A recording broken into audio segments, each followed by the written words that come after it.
Livro A Gênese, de Allan Kardec. Primeira parte, capítulo 6. Uranografia geral. A matéria. 3. À primeira vista, nada parece ter tantas variações quanto as diversas substâncias que compõem o mundo. Entre os objetos que vemos diariamente, trazidos pela arte ou pela natureza, será que haverá dois que revelem uma identidade perfeita, ou pelo menos uma igualdade em sua composição? Quanta diferença do ponto de vista da solidez, da compressibilidade, do peso e das diversas propriedades dos corpos, entre os gases atmosféricos e um filete de ouro. Entre a molécula aquosa da nuvem e a molécula do mineral que forma a estrutura óssea do globo. Quanta diferença entre o tecido químico das diversas plantas que compõem o reino vegetal e o dos numerosos representantes do reino animal na Terra. Entretanto, podemos estabelecer como princípio absoluto que todas as substâncias, conhecidas e desconhecidas, por mais desiguais que pareçam, seja do ponto de vista da sua constituição íntima, seja sobre o aspecto de suas afinidades, são apenas modos diferentes sobre os quais a matéria se apresenta. São variedades em que a matéria se transforma sobre o efeito das inúmeras forças que agem sobre ela. 4. A química progrediu muito depois da minha época em que Galileu viveu. No meu tempo, os seus próprios adeptos a colocavam sob o domínio secreto da magia.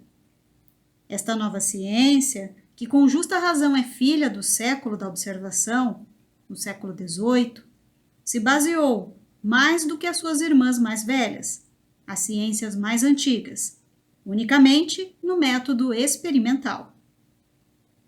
Eu digo que a química ignorou completamente os 4 elementos primitivos: a terra, a água, o fogo e o ar, que os antigos concordaram em reconhecer na natureza. Ela mostrou que o elemento terra é a combinação de diversas substâncias que variam ao infinito, que o ar e a água são elementos que também podem ser decompostos e que são o produto de um certo número de gases que lhes são equivalentes. Mostrou que o fogo, longe de ser também um elemento principal, é apenas um estado da matéria. Esse estado é o resultado do movimento universal ao qual essa matéria está submetida e também de uma combustão sensível ou latente. Mas, em compensação, a química descobriu um número considerável de princípios, que até então eram desconhecidos. Esses princípios, mediante determinadas combinações, formaram as diversas substâncias, os diversos corpos que ela tem estudado e que agem simultaneamente, segundo certas leis e em certas proporções, nos trabalhos que se realizam dentro do grande laboratório da natureza. A química deu a esses princípios o nome de corpos simples, indicando com essa denominação que os considera primitivos e que eles não podem ser decompostos. Isso significa que nenhuma operação até hoje pôde reduzi-los a frações mais simples do que eles mesmos. Observação: combustão sensível ou latente. O calor fornecido a um corpo e que gera apenas a variação da sua temperatura é denominado de calor sensível. Caso exista mudança de fase, estado de líquido para gasoso, por exemplo, o calor será chamado de latente. Nota de Allan Kardec: os principais corpos simples entre os não metálicos são o oxigênio, o hidrogênio, o azoto, o nitrogênio, o cloro, o carbono, o fósforo, o enxofre, o iodo. Entre os corpos metálicos, o ouro, a prata, a platina, o mercúrio, o chumbo, o estanho, o zinco, o ferro, o cobre, o arsênico, o sódio, o potássio, o cálcio, o alumínio e etc. 5. Mas, onde se detêm as verificações que o homem realiza, mesmo com o auxílio dos melhores equipamentos de sentidos artificiais, a obra da natureza prossegue.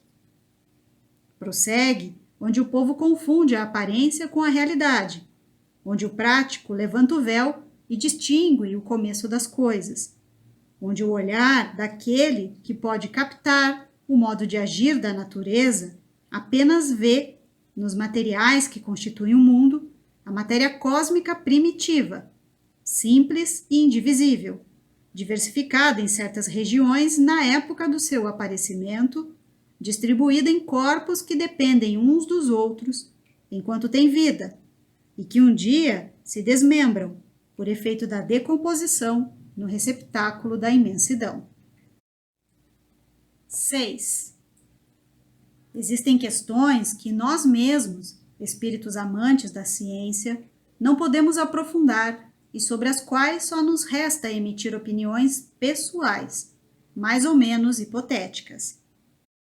Sobre essas questões, eu, Galileu, me calarei, ou justificarei a minha maneira de encará-las.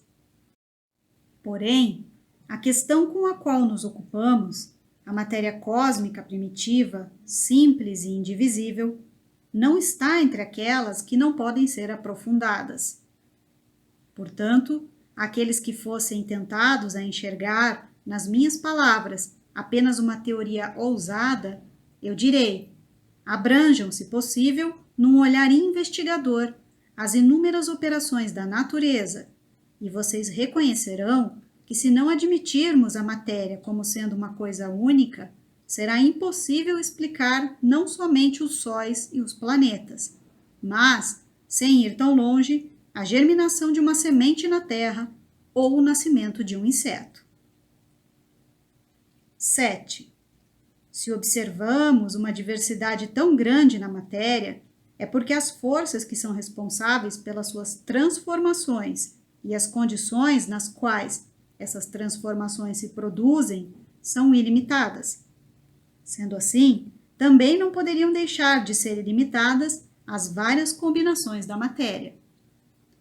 Logo, quer a substância examinada pertença aos fluidos propriamente ditos, ou melhor, aos corpos imponderáveis, aqueles que não podem ser pesados nem medidos, quer essa substância esteja revestida das características e das propriedades da matéria comum, existe em todo o universo uma única substância primitiva, o cosmos, ou a matéria cósmica universal dos uranógrafos, dos astrônomos.